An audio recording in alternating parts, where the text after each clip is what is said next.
হাতে মাত্র 1500 টাকা থাকলে আপনিও ঘুরে আসতে পারেন বাংলাদেশের মিনি সুইজারল্যান্ড খ্যাত পাঁচগাঁও থেকে। চারপাশে পাহাড়ের সাথে রয়েছে ঝর্ণার নৈসর্গিক সৌন্দর্য। পাঁচগাঁওয়ের বাহ্যিক সৌন্দর্য দেখে আপনার কাছে মনে হবে এই যেন বাংলাদেশের এক টুকরো মিনি সুইজারল্যান্ড। আমরা যতটুকু ভেবেছিলাম এর চেয়ে অসম্ভব সুন্দর ছিল এই জায়গাটি। এখন আপনারা বলতেই পারেন 1500 টাকা কি আসলে এই জায়গাটি ঘুরে আসা সম্ভব? হ্যাঁ ভাই, আসলেই সম্ভব। কিভাবে সম্ভব তা জানতে হলে দেখতে হবে পুরো ভিডিওটি।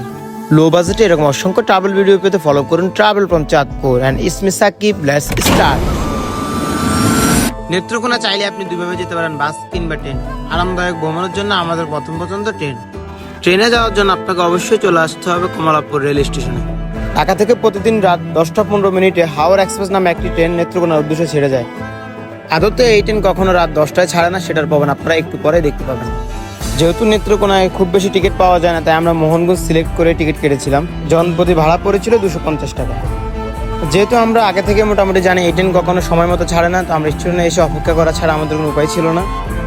এইদিকে ওয়েটিং রুমে বসে অপেক্ষা করতে করতে সবাই তার প্রয়োজনীয় মোবাইল ঘড়ি সবকিছু চার্জে দিয়ে নিচ্ছিল। অবশেষে রাত 1টা 30 মিনিটের সময় আমাদের সেই কাঙ্ক্ষিত হাওড়া এক্সপ্রেস লাইনে এসে পৌঁছায়, যার ফলে আমরা ভোর 4টার পরিবর্তে সকাল 8:30টায় নেত্রকোনা পৌঁছাই। নেত্রকোনা নেমে সবাই প্রকৃতির ডাকে সাড়া দিয়ে চলে যাই বিসমিল্লাহ হোটেল অ্যান্ড রেস্টুরেন্টে সকালের নাস্তার জন্য। জনপ্রতি খরচ হয়েছিল 35 টাকা। সকালের নাস্তা শেষ করে এবার আমাদের গন্তব্য অটো স্ট্যান্ড। আর অটো স্ট্যান্ড থেকে আমাদের যেতে হবে রাজুর বাজার। নেত্রকোনা শহরের সৌন্দর্য দেখতে দেখতে আপনারা চলে যাবেন অটো স্ট্যান্ড।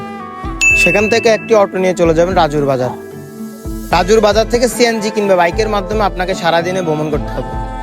মনে রাখবেন এখান থেকে অবশ্যই ভালোভাবে দামাদামি করে আপনাকে সিএনজি কিংবা বাইক ঠিক করতে হবে। বাইকগুলো অতিরিক্ত দাম চাওয়ায় আমরা একটি সিএনজি নিয়ে যাত্রা শুরু করলাম। যেতে যেতে হাওড়ে এই সৌন্দর্য আপনার প্রেমিকের কাছে ছেঁকা খাওয়া কিনা বাস্তব জীবনে ডিপ্রেশন বোকা মানুষকেও আনন্দ দিবে। হাওড়ের সৌন্দর্যের পাশাপাশি আপনারা দেখতে পাবেন গ্রামীণ মানুষের জীবনযাপন। আর আমাদের সিএনজি মামা ড্রাইভিং থেকে মনে হচ্ছিল উনি আসলে সিএনজি ড্রাইভার না, উনি একজন পাইলট, ভুল করে সিএনজি চালাচ্ছে। পাইলট পাইলট পাইলট মামা পাইলট চাচ্ছে। এবার আমাদেরকে ছোট একটি পেরির সাহায্যে এই নদীটি পার হতে হবে। যাওয়ার পথে আপনারা বিরিশিরিতে সমস্বরী নদীর এই অপরূপ সৌন্দর্যটি উপভোগ করতে পারেন।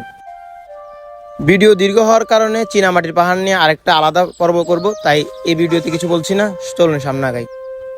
যাত্রাপথে যেহেতু আমরা চীনামাটির পাহাড় ভ্রমণ করেছিলাম, তাই আমাদের দুপুরে খাওয়ার সময় হয়ে গিয়েছে। তাই আমরা একটি হোটেল বন্ধুত্বে দুপুরে খাওয়া সেরে নিয়েছিলাম। জনপ্রতি খরচ হয়েছিল মাত্র 110 টাকা।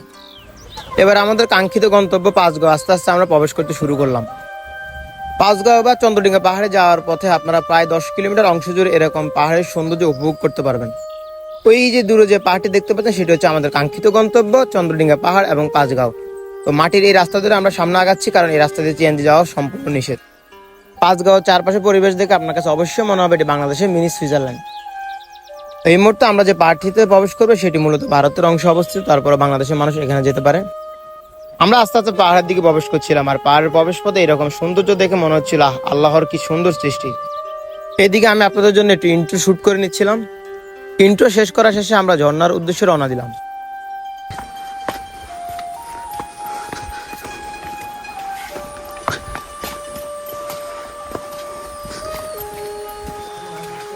এই মুহূর্তে আমরা প্রবেশ করছি চন্দ্রডিঙ্গা পাহাড়ের যে ট্রেল রয়েছে সেই ট্রেলে। এখন বর্ষার মাত্র শুরু, তাই পানি অনেকটা কম। আপনারা যারা বর্ষায় আসবেন তখন তো আরও বেশি পানি পাবেন। আসলে সারাদিনে এই অন্য জায়গায় ভ্রমণের জায়গায় আসে কিছুটা হলেও আমরা ক্লান্ত। তো আপনারা যারা এই জায়গাটিতে ভ্রমণ আসতে যাচ্ছেন তাদের জন্য আমাদের কিছু পরামর্শ থাকবে ভিডিও শেষে, অবশ্যই দেখবেন। আমরা ধীরে ধীরে উঠছি চন্দ্রডিঙ্গা পাহাড়ের চূড়ায়, এবং সেই চূড়া থেকে দেখা যাবে ভারতের মেঘালয় রাজ্যের পাহাড়ে বেষ্টিত যে সৌন্দর্য, এবং তা আপনাদের দেখানোর চেষ্টা করবো। আপনারা যারা এই শান্তিতে ঘুরতে আসতে আসছেন তারা অবশ্যই ভিডিও শেষ পর্যন্ত দেখবেন।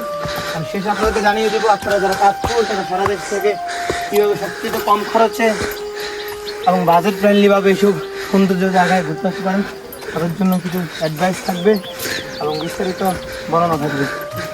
আমি চাচ্ছি আমার ব্লগের মাধ্যমে আপনারা যারা ভ্রমণ করতে ইচ্ছুক তারা যাতে ট্রাভেল ফ্রেন্ডলি বাজেট ফ্রেন্ডলি এটা দিতে পারেন।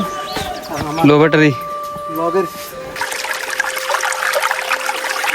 তো আজকের মতো আমাদের সেই সপ্তডিঙ্গা পাহাড় এবং ট্রেলের ভিডিও এখানে শেষ হচ্ছে। এবং আপনারা যারা আসতে যাচ্ছেন তারা ভিডিওর মাঝখানে অবশ্যই দেখবেন যে কিভাবে এখানে আসতে হবে এবং কত টাকা খরচ হবে, কিসের মাধ্যমে আসবেন, কোথায় থাকবেন, কোথায় খাওয়া দাওয়া করবেন। তো সবাই পুরো ভিডিওটা দেখার জন্য ধন্যবাদ। এবং পরবর্তী কোন জায়গা নিয়ে ভিডিও দেখতে চান তা অবশ্যই জানাবেন। আর অবশ্যই এটা আপনাদের চাঁদপুরে সবার পেজ, আমার একার পেজ না। আমি চেষ্টা করবো সবসময় চাঁদপুর থেকে আপনারা কীভাবে কম খরচে বাজেট ফ্রেন্ডলি ট্যুর দিতে পারেন সেই জিনিসটা আপনাদের মাঝে তুলে ধরার জন্য। এবং আমি নিজে বাস্তব যে সমস্যাগুলো ফেস করি বিভিন্ন ট্যুরে গিয়ে, সেই সমস্যাগুলো যাতে আপনারা না পড়েন সেটা নিয়ে আপনাদেরকে পরামর্শ দেওয়ার চেষ্টা করব। সবাই ভালো থাকবেন এবং আসসালামু আলাইকুম। ঝর্ণার প্রাকৃতিক রূপ দেখিতে দেখিতে আজকের মতো বিদায় নিচ্ছি। আমি সাখাওয়াত আল সাকিব। সবাই ভালো থাকবেন।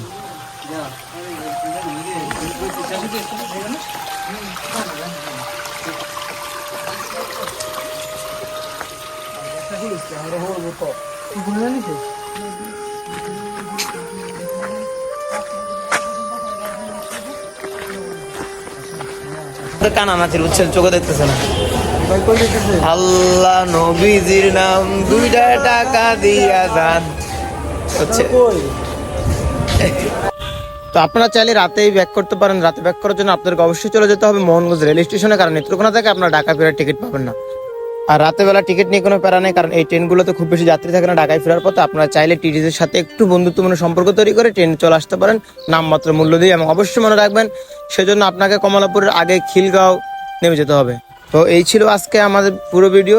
যারা দেখছেন তারা অবশ্যই লাইক কমেন্ট শেয়ার করে অন্যদেরকে দেখার সুযোগ করে দেবেন এবং কেমন লাগলো জানাবেন। ভুল ত্রুটি ক্ষমা সুন্দর দৃষ্টিতে দেখবেন। ধন্যবাদ, সবাই ভালো থাকবেন। And again follow travel from Chandpur and stay with birds eye by Shakib.